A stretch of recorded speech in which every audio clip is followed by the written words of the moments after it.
इत्तेहाद में ताकत है, इत्तेहाद हमारे नबी करीम सल्लल्लाहु अलैहि वसल्लम की सुन्नत है। चाहिए कि भाई हमारे 4-5 आ गए, 8-10 आ गए तो उससे क्या होगा? 4-5, 8-10 से हुकूमत बन भी सकती, हुकूमत गिर भी सकती। अगर हम मुत्तहिद होकर अपनी खुद की सियासी क़यादत को मजबूत करेंगे तो इंशाअल्लाह हमारे बगैर हुकूमत नहीं बनेगी। हमारे हुजूर के शान में जो बार बार हर थोड़े दिन को गुस्ताखी की जा रही है, उसके खिलाफ आप लोगों को निकल के वोट डालना है।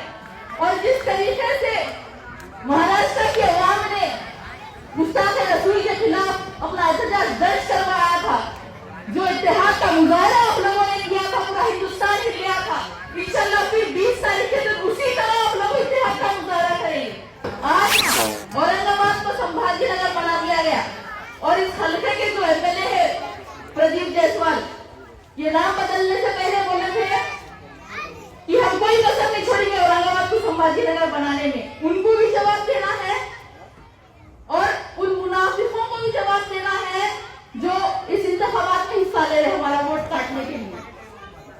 और वो जो किशन चंद तलवारी है, जिसको महाविकास अघाड़ी ने पहले टिकट दिया था और वो विड्रॉ हो गया ये बोल के कि इस हल्के से मुसलमान लीडर नहीं बनना, मैं इसलिए विड्रॉ हो रही हूँ, उसको मुंह जवाब देना है। उसको तो बताना है, उस किशन चंद तलवारी को बताना है कि इस पर औरंगाबाद सेंट्रल से हमारा ही लीडर बनेगा। आपके अपने भाई नासिर सिद्दीकी साहब एमएलए